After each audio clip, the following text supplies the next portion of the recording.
June 1916. The quiet pre-dawn hours are suddenly shattered by the thunder of artillery. The earth trembles under the impact of thousands of shells, and the Austrian positions disappear in clouds of dust and smoke. Thus begins the operation that would go down in history as the Brusilov Offensive, the greatest success of the Russian army in the First World War, and, at the same time, the last triumph of the empire at the twilight of its existence. General Alexei Brusilov, the man whose name became forever intertwined with this military achievement, did not merely command troops. He revolutionized concepts of tactics for breaking through fortified enemy defenses. Instead of concentrating forces on a narrow sector of the front, as classical doctrine demanded, he struck simultaneously along the entire front, creating in the enemy the illusion of no main direction. This military genius found himself at a crossroads of history when the revolutionary whirlwind tore Russia in two. Before him, as before the entire officer corps, stood an agonizing choice: to remain loyal to his oath to the emperor, or to serve the motherland in its new, unfamiliar guise. In the ancient noble family of Brusilov, military service was a family tradition.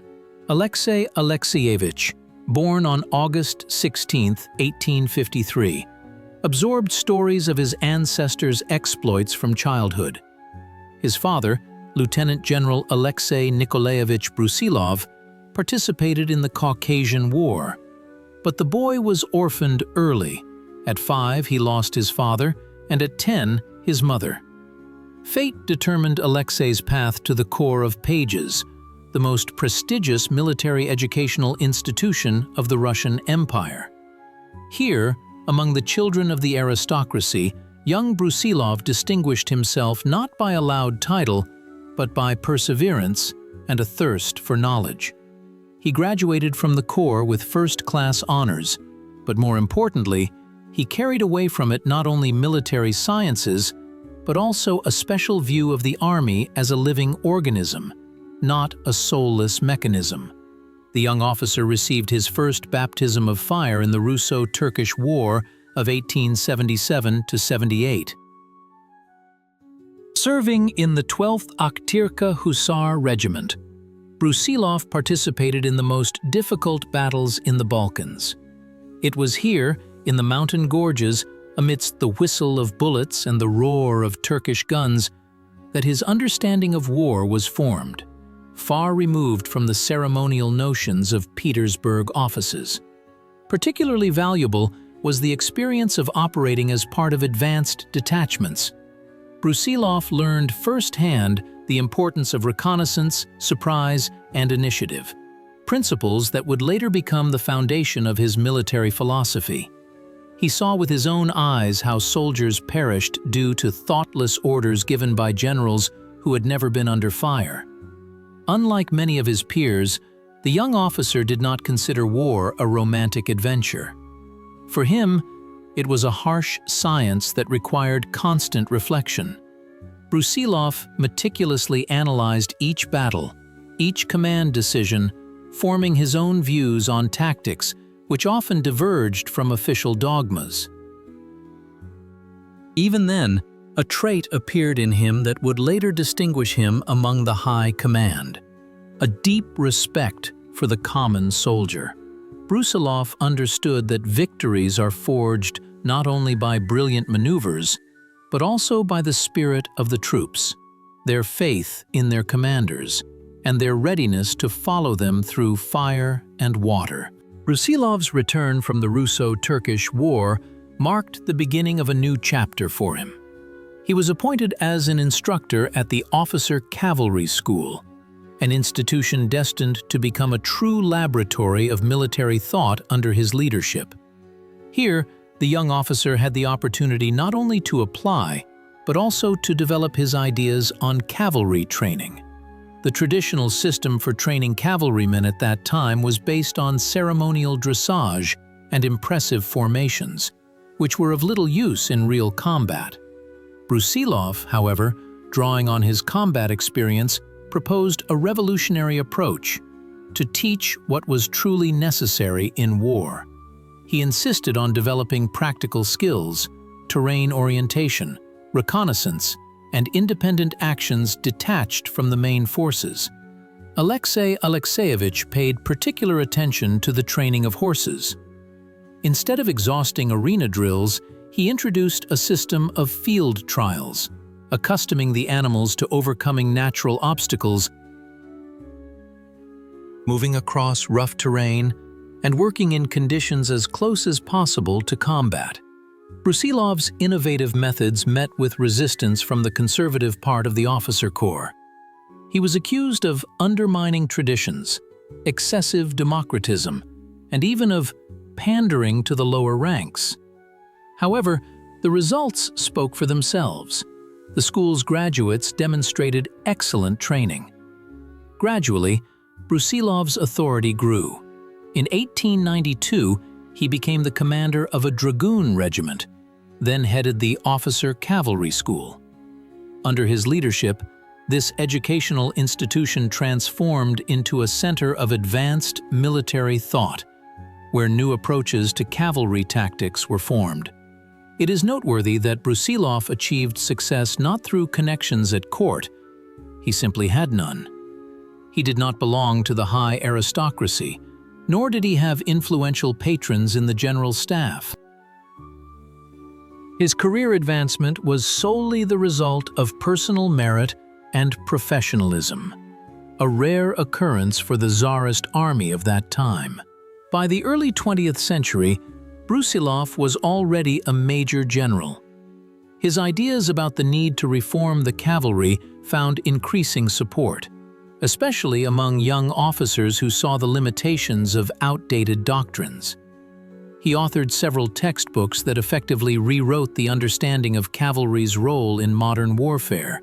In the early years of the 20th century, Russia was experiencing a period of profound upheaval. The defeat in the Russo-Japanese War of 1904 to 1905 exposed serious problems in the empire's military organization, and the revolutionary events of 1905 questioned the stability of the state itself. During this pivotal period, Alexei Brusilov, by then a lieutenant general, commanded first the 2nd Guards Cavalry Division and then the 14th Army Corps in the Warsaw Military District. Brusilov carefully studied the lessons of the recent war with Japan. In his reports to the High Command, he emphasized the need for fundamental reforms in the army. He was particularly concerned about Russia's lag in the technical equipment of troops, outdated tactics, and insufficient training of officers for modern warfare. Future conflicts will demand from us not only bravery, but also the ability to use the latest technical means, Brusilov wrote in one of his analytical documents. He foresaw that the nature of wars was changing, and mass armies, armed with rapid-fire rifles, machine guns, and long-range artillery, would create new combat conditions for which Russian military doctrine was unprepared. However, his proposals often met a wall of misunderstanding. The Ministry of War, headed by conservative generals, viewed innovative ideas with suspicion. Many senior officers considered the recent defeat by Japan an accident, not a systemic problem requiring radical solutions. They tell us about technology when the outcome of battles is decided by the spirit of the soldier and the bayonet. Such was often the reaction to Brusilov's initiatives. Particularly painful for him was the disregard for proposals to change the training of infantry and cavalry. Instead of training for skirmishing and independent initiative, the troops continued to focus on parade drill and close-order exercises. Despite the resistance, Brusilov introduced new methods in the units under his command. Under his leadership, the 14th Corps became a kind of experimental ground where elements of future breakthrough tactics were practiced. special attention was paid to the interaction of infantry with artillery, reconnaissance, and engineering preparation for an attack. With the start of the First World War, Alexei Brusilov received an appointment that determined his fate: command of the 8th Army of the Southwestern Front. It was here, on the Galician plains, that his military talent fully unfolded. Already in August 1914, his army brilliantly operated in the Battle of Galicia, inflicting a serious defeat on Austro-Hungarian troops. While many generals commanded troops from a distant rear, Brusilov was often in close proximity to the front line. A commander must see the battlefield with his own eyes, and not just through reports from staff officers, he said. This approach allowed him to quickly react to changes in the situation and make unconventional decisions. A distinctive feature of Brusilov's command style was his careful attitude towards soldiers. The general emphasized. He demanded that officers take care of the needs of the rank and file, monitor the quality of food and medical care. This care paid off handsomely. Units of the 8th Army were distinguished by high morale and readiness to perform the most complex tasks. Brusilov actively encouraged the initiative of his subordinates. Quote 2.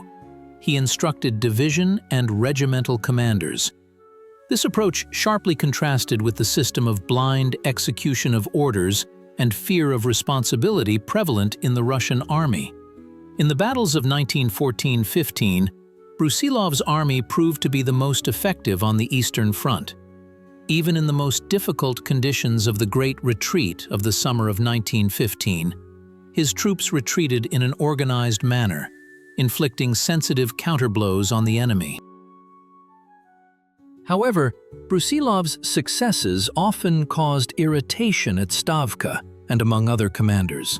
His criticism of conventional methods of warfare, his demands for a more flexible approach to planning operations, were perceived as an encroachment on the authority of the high command. Disagreements were particularly sharp with General Nikolai Ivanov, commander of the Southwestern Front, a proponent of outdated tactical dogmas. Brusilov insisted, proposing to abandon frontal attacks on fortified positions and look for weak spots in the enemy's defense. These ideas gradually formed the concept of the future breakthrough, but for now, they met with resistance from the conservative part of the general staff. In the spring of 1916, General Brusilov received an appointment that opened a new page in military history. He became commander of the Southwestern Front.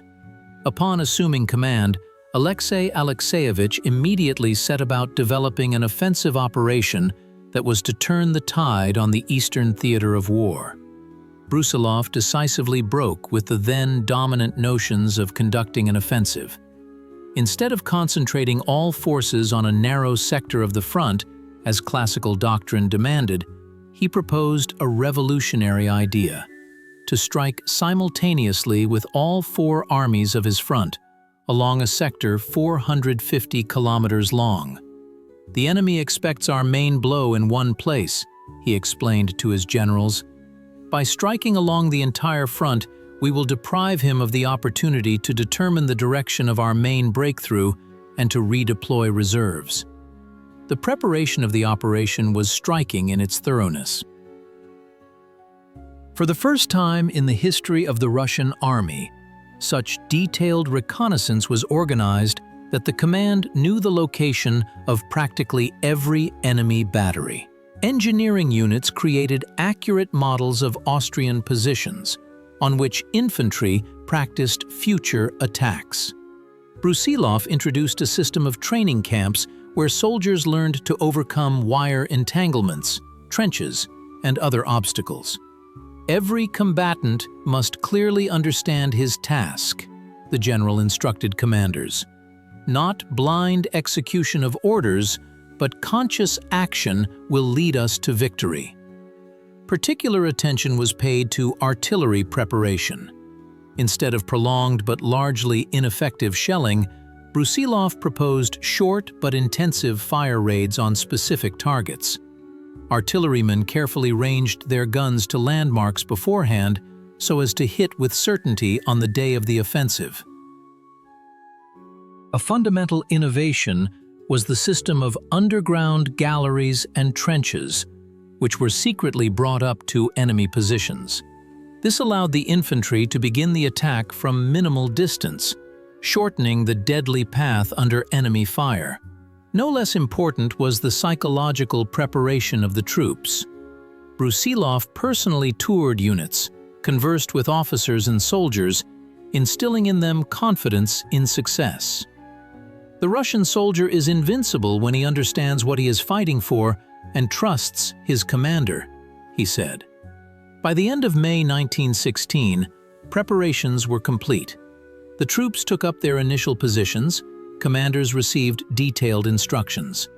General Brusilov created more than just an attack plan.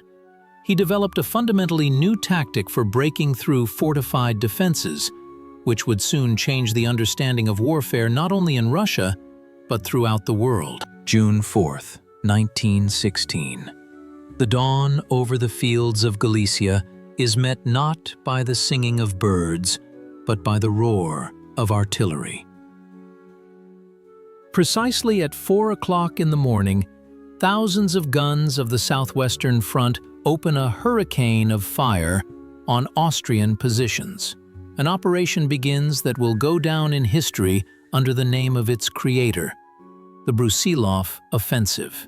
In the very first hours of the offensive, advanced units of Russian infantry burst into the first line of enemy trenches. The Austrians, deafened by the artillery preparation and disoriented by the simultaneous attack along the entire front, cannot offer organized resistance. By the end of the first day of the offensive, Brusilov's armies break through the enemy's defenses in several sectors.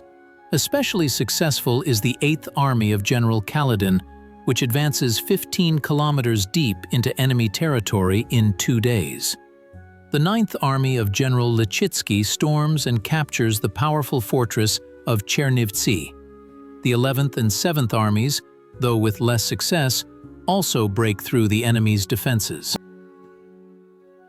The Austro-Hungarian command is in a panic. The front is cracking at the seams, reserves are insufficient. Germany is forced to urgently transfer divisions from the Western Front, weakening the pressure on Anglo-French positions near Verdun. The Italian army gets a respite from the Austrian offensive in Trentino. The Russian steamroller is moving again, German newspapers write with alarm. Brusilov's name becomes known throughout Europe. The Entente allies enthusiastically welcome the success of Russian arms. British Prime Minister Lloyd George calls the Brusilov offensive, quote, "won," and French newspapers publish portraits of the Russian general on their front pages. By the end of June, the troops of the Southwestern Front advance up to 120 kilometers deep, liberating a significant part of Galicia and Bukovina. The Austro-Hungarian army loses about 400,000 men killed, wounded, and captured. The Russians capture hundreds of guns, thousands of machine guns, and huge stockpiles of military equipment. But the main significance of the breakthrough is strategic. Germany is forced to transfer 36 divisions from the Western Front. The offensive on Verdun is halted. Italy is saved from defeat. Romania, impressed by the successes of Russian arms, decides to enter the war on the side of the Entente. The Brusilov offensive becomes the first historically successful operation to break through deeply echeloned enemy defenses on a wide front. Military theorists of all countries begin to study the tactical innovations applied by the Russian general. Many principles laid down by Brusilov would become the basis for offensive operations of the Second World War. However, in Russia itself, Brusilov's triumph evokes a mixed reaction. The Stavka and the command of other fronts are in no hurry to develop his success. Instead of immediate support for the breakthrough with all forces, as Brusilov demanded, A lengthy preparation for the offensive of the Western and Northern fronts begins. The jubilation from the Brusilov offensive quickly gave way to the bitterness of unfulfilled hopes. Despite the brilliant success of the Southwestern Front, the general offensive of the Russian army did not materialize. The commanders of the Northern and Western fronts, Generals Kuropatkin and Evert, delayed their strikes under various pretexts, and when they finally launched their offensives in July, they acted indecisively and according to outdated patterns. Time has been lost. The enemy has transferred reserves. Now we have to break through a wall where there was once only a curtain, Brusilov wrote bitterly in his dispatches to Stavka. His troops, having expended ammunition and suffered losses, could no longer develop their success at the previous pace. Alexei Alexeyevich was particularly distressed by the lack of support from neighboring fronts. "We broke through the front, but we found ourselves in a sack," he told his generals. "The enemy is bringing up forces from other directions, where our armies are inactive." Contradictions between Brusilov and Stavka grew. The Supreme Command demanded that the offensive continue, without providing sufficient shells and reinforcements. One cannot demand the impossible from troops who have already performed almost a miracle, Brusilov insisted. By August 1916, the offensive momentum had dried up.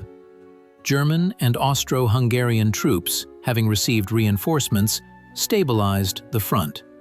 The Brusilov offensive, which had begun so promisingly, did not lead to a decisive victory. In the quiet evening hours, alone with himself, the general increasingly asked himself agonizing questions. Was the empire capable of winning this war? Did Russia have enough resources and will for victory? Would his breakthrough not be the last success of Russian arms? Brusilov saw growing problems in the rear: war weariness, economic difficulties, political intrigues. Discipline in the troops was falling, and revolutionary sentiments were spreading among the soldiers. "The army is a reflection of society," the general mused. "If society is sick, the army cannot remain healthy."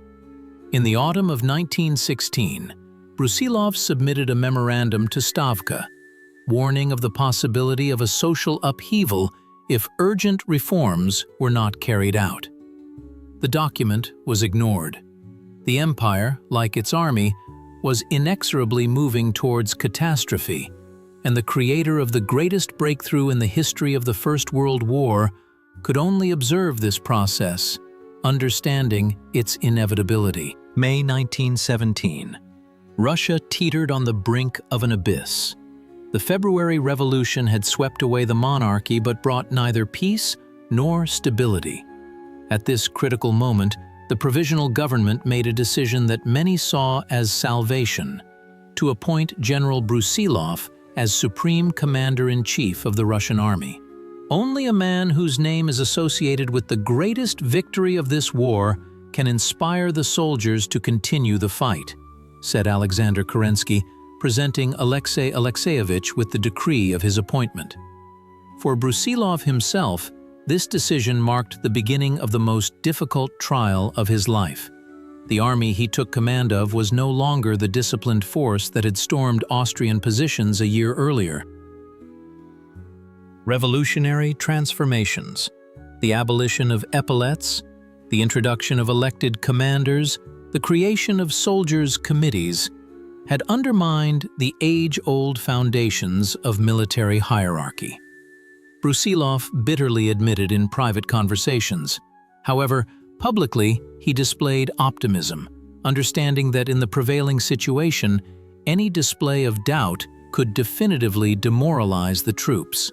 The provisional government demanded the impossible from the new commander-in-chief: to organize a large-scale offensive that was intended to bolster the international authority of revolutionary Russia and raise the army's morale. Brusilov understood the full risk of this undertaking, but also realized that refusal would mean the complete collapse of the front and ultimate capitulation.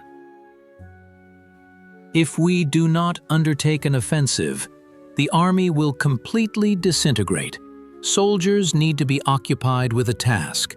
Otherwise, political passions will completely displace military duty. He explained his decision to support the offensive plan. In June 1917, what would later be called the Kerensky Offensive began. Initially, it developed successfully. Units of the Southwestern Front broke through the Austrian defenses and advanced several kilometers. However, the offensive momentum soon ran out. Soldiers, inspired by revolutionary slogans of peace, were unwilling to risk their lives for goals they did not understand. Why do we need foreign lands when we will be dividing our own? Such conversations were increasingly heard in the trenches. Bolshevik agitators skillfully exploited the war weariness, calling for fraternization with the enemy and a refusal to advance. After his resignation as Supreme Commander in August 1917, Alexei Brusilov found himself in a situation he could never have foreseen: a general without an army. He settled in his Moscow home on Povarskaya Street, watching as the country plunged into the chaos of revolutionary upheaval. During the October days of 1917, as gunshots echoed through the streets of Moscow and the Bolsheviks seized power, Brusilov remained in his apartment. A bullet, accidentally flying through the window during street fighting, wounded him in the leg. A symbolic wound for a man caught between the fires of civil confrontation. "I served not the Tsar, but Russia, my whole life," Brusilov told those close to him. This stance determined his subsequent fate. Unlike many generals, he did not go to the Don, nor did he join the nascent White movement. Yet, he also did not accept the Bolshevik coup, considering it a catastrophe for the country. In his diary, he wrote, "Russia is perishing. The army we built over decades has turned into a mob of deserters. It pains me to see the work of my entire life collapsing." In the first months after the revolution, emissaries from white generals repeatedly approached Brusilov with offers to lead anti-Bolshevik forces. He refused, saying, "I cannot raise my hand against the Russian people, even if I believe they are deluded." The Bolshevik authorities, aware of Brusilov's popularity among soldiers and officers, placed him under covert surveillance. Several times he was summoned for interrogations by the Cheka, but each time he was released. The arrest of the famous general could cause undesirable repercussions. The financial situation of the former commander-in-chief became increasingly difficult. His pension was not paid, and his savings depreciated due to inflation. To feed his family, Brusilov had to sell personal belongings, including military awards. The winter of 1918-19 was particularly harsh. In an unheated apartment with meager rations, the 65-year-old general often recalled his past campaigns. Brusilov perceived the news of the Civil War's beginning as a personal tragedy. Brother goes against brother. "Russians kill Russians. What could be worse?" he said. Particularly agonizing for him was the realization that many of his former subordinates and comrades found themselves on opposite sides of the barricades. May of 1920 proved to be a turning point in the fate of General Brusilov. Soviet Russia was fighting a difficult war with Poland, and the Bolshevik leadership, in dire need of military specialists, turned to the former commander-in-chief with an offer to lead the Special Council under the commander-in-chief of the Red Army. For Alexei Alexeyevich, this meant a final choice: to side with the new power, which he inwardly did not accept. "I pondered this offer for a long time," Brusilov later wrote in his memoirs. "I won't deny that the Bolshevik regime was alien to me, but when Polish troops invaded Russia, I could not stand aside. It was not about supporting a political system, but about defending the motherland. Brusilov's decision caused a storm of indignation among the white emigration. He was called a traitor, a defector, even a Bolshevik agent. Especially painful were the letters from former comrades in arms from the First World War, in which they expressed their disappointment and contempt. "You sold your honor for a Bolshevik ration," wrote one of the generals who served under Brusilov's command in 1916. These words deeply wounded the old military leader, but did not shake his resolve. "I remained in Russia not for privileges," he replied in a letter that was never sent, "but because I could not abandon my people in their hour of trial. My duty is to serve Russia, whatever it may be." In the Special Council, Brusilov dealt with issues of using former officers of the Tsarist army in the Red Army. His authority helped attract many valuable military specialists to Soviet service who otherwise might have ended up in the ranks of the Bolsheviks' opponents. However, Brusilov's own position remained ambiguous. The Bolshevik leadership valued him as a symbol, as a famous name, but did not fully trust him. Covert surveillance was established over him, his correspondence was reviewed, and his social circle was limited. "I understand their distrust," Brusilov told his close ones. "They see in me a representative of the old world that they destroyed. But I hope that with my work I will prove service to the motherland is above political differences." In the midst of the Soviet-Polish War, Brusilov issued an appeal to former officers of the Russian army, urging them to defend Russia from foreign invasion. This document, widely disseminated by Soviet propaganda, had a significant impact. Many wavering officers chose to join the Red Army. "Whatever power is now at the head of Russia, our duty is to defend it from external enemies," Brusilov wrote. "History will not forgive us if, due to political differences, we allow our motherland to be dismembered." These words reflected his deep conviction: Russia above all else. Even working with the Bolsheviks, he remained a patriot of the old school, for whom the concepts of honor and duty to the fatherland were immutable truths. In the early 20s, the position of Alexei Brusilov in Soviet Russia resembled a gilded cage. Formerly recognized as a military specialist, a hero of the First World War, he was appointed Inspector of Cavalry of the Red Army, but was in fact under constant surveillance. The new regime used his name as a symbol of the continuity of military traditions while not fully trusting him. In a small office on Znamenka, where the cavalry inspection was located, Brusilov spent long hours developing training programs for Red commanders. "A horse remains a horse under any government, and the rules of cavalry art have been immutable since Napoleon," he told young cadets, trying to impart to them the knowledge he had accumulated over decades. His activities were strictly limited to technical matters. As soon as the conversation turned to strategy or the organization of the army as a whole, Brusilov was politely sidelined. "Comrade Brusilov, focus on training cavalrymen. Political issues will be decided by the party." He heard such formulations constantly. Every step he took was monitored.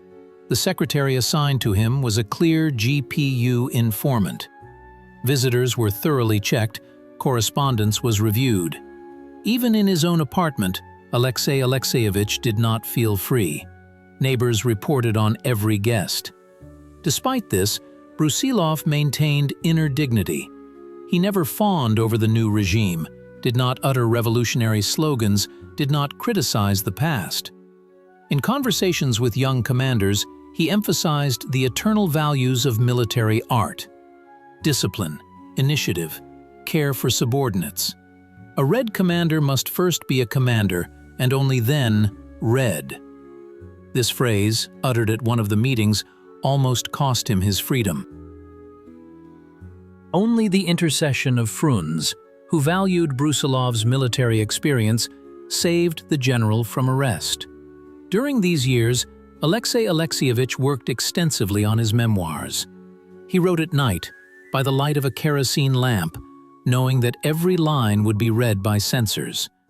He sought to preserve for posterity the truth about the First World War, about the feat of the Russian army, which the new regime sought to erase from popular memory. Brusilov's divided family became a living reflection of the schism that ran through all of Russia. His only son, Alexei Alexeyevich Jr., an officer in the Imperial Army, died in 19 in battles with Red units. This loss dealt the general a blow from which he never fully recovered until the end of his life. Brusilov told his loved ones, trying to hide his pain, but in rare moments of frankness he admitted, quote, 1. Numerous relatives of Brusilov found themselves on different sides of the fronts of the Civil War. Nephews fought in the ranks of the White Army, a cousin became a Red Commissar, and most family members chose a third path, emigration. Quote, the general noted bitterly, receiving letters from abroad full of reproaches and accusations. Former comrades, with whom he shared the hardships of trench life, called him a traitor. Officers who had received awards from his hands for the Brusilov offensive now wrote that he had Brusilov particularly painfully experienced the break with General Denikin, his former subordinate, with whom he was connected by years of joint service. Alexei Alexeyevich said, Brusilov's wife, Nadezhda Vladimirovna, shared all the hardships of the new life with her husband, although, deep down, she did not accept his decision to serve the Bolsheviks. She never reproached me, the general recalled, but I saw the pain in her eyes when news came of the death of our friends or the arrest of acquaintances. In the Brusilovs' small Moscow apartment, there were almost no traces of their former life left. Family relics were sold or confiscated, old photographs had to be hidden. Even talking about the past became dangerous. Too many names had become forbidden. During these years, Alexei Alexeyevich often repeated the phrase, Russia is torn in two, and this wound runs through every family, through every heart. His own fate became a living embodiment of this rupture, between duty and oath, between love for the motherland and loyalty to principles. The last decade of Alexei Brusilov's life was a time of the gradual fading of a bright star. In 1924, he was sent into honorary retirement, a formulation behind which lay a de facto removal from all affairs. The 70-year-old general settled in a small apartment on Kropotkinskaya, where his main occupation became working on his memoirs, as Brusilov titled his work, were written with an eye to censorship. Every line had to be weighed, fearing that a careless word could bring misfortune not only upon him, but also upon his loved ones. He confessed in a letter to an old comrade. Gradually, the ring of loneliness tightened around the general. Old friends died or were in emigration, and it was dangerous to make new ones in his position. Even the few military specialists with whom he maintained relations after the trial of the quote "2" in 1930 preferred to break off contact. Brusilov's health deteriorated. An old wound, received back in the Russo-Turkish War, made itself felt more and more strongly. To this were added heart and lung problems. My body is as worn out as old Russia, he sadly joked. The Soviet government's attitude towards Brusilov changed depending on the political moment. During periods of international tension, he was invited to official events, demonstrating the continuity of military traditions. In 1925, he was even awarded a personal pension. However, at other times, he seemed to be forgotten, and then the family's financial situation became critical. It's strange to feel both revered and suspicious at the same time. Brusilov said in rare moments of candor. His name was gradually being pushed out of history textbooks, and the Brusilov offensive was increasingly referred to simply as the summer offensive of the 16th year. In his last years, Alexei Alexeyevich often pondered the vagaries of fate.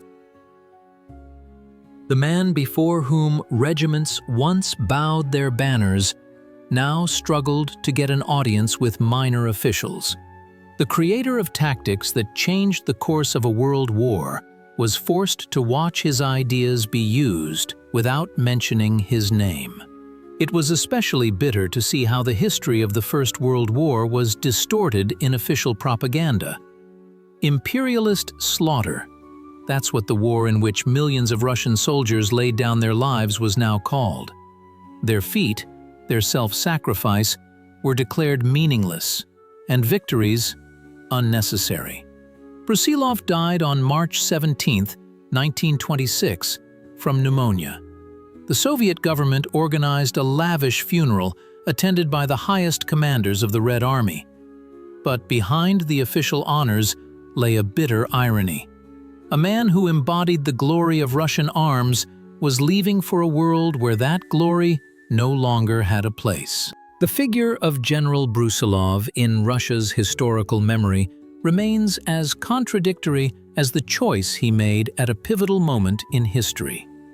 In the Soviet era, his image underwent a surprising transformation, from almost complete oblivion in the 1920s to partial rehabilitation on the eve of the Great Patriotic War.